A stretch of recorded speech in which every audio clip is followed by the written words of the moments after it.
Bonjour les amis, je vous reviens pour un petit tour de partage. Un autre.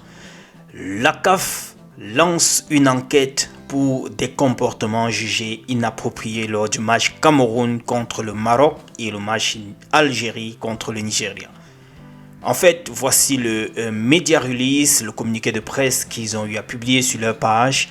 La Confédération africaine a fermement condamné des comportements jugés inacceptables de la part de certains joueurs et officiels lors des quarts de finale de la Total Energy CAF Coupe d'Afrique des Nations Maroc 2025. Une enquête a été officiellement ouverte concernant les rencontres Cameroun-Maroc et Algérie-Nigeria. La CAF indique avoir recueilli des rapports de match ainsi que des éléments vidéo faisant état de comportements potentiellement contraires au règlement et à l'éthique sportive. L'ensemble du dossier a été transmis au jury disciplinaire pour instruction et des sanctions appropriées seront prises et si les personnes mises en cause sont reconnues coupables. L'instance continentale précise également qu'elle analyse des images relatives à un incident impliquant des membres des médias qui se seraient comportés de manière inappropriée dans la zone mixte.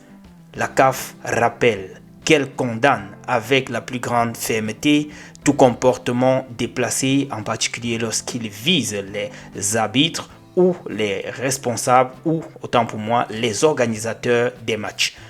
Toute attitude contraire aux standards de professionnalisme exigés lors des compétitions de la CAF fera l'objet de mesures disciplinaires. Voilà en quelque sorte ce que la CAF nous a publié sur sa page. J'ai vu déjà, ça fait beaucoup couler les encres, les amis, sur les pages sportives. Les images de Eto'o circulent un peu de partout. Je me demande, est-ce que Eto'o a agressé quelqu'un somewhere? Je ne sais pas trop. Pourquoi est-ce que c'est son image qui circule un peu de partout, comme si cette enquête disciplinaire visait Samuel Eto'o? Qu'est-ce qu'il a fait? Il n'a rien dit.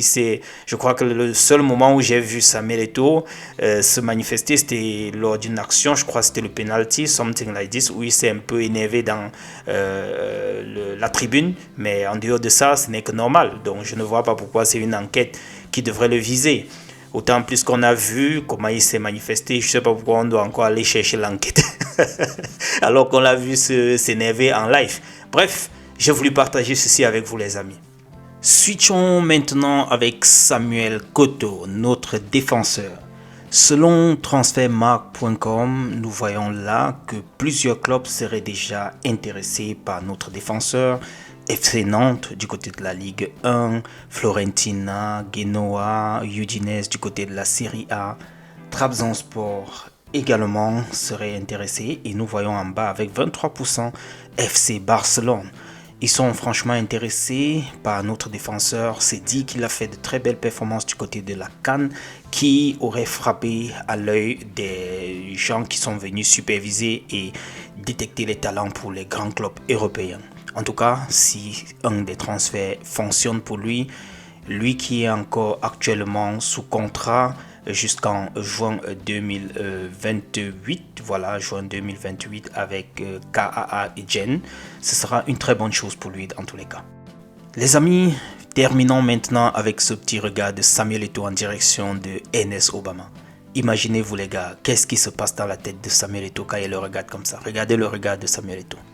Dites-moi en commentaire ce que vous pensez, qu'est-ce qui peut bien passer dans sa tête. Bref, j'ai juste voulu partager ceci pour détendre un peu l'atmosphère. On se retrouve dans un autre tour. Ciao.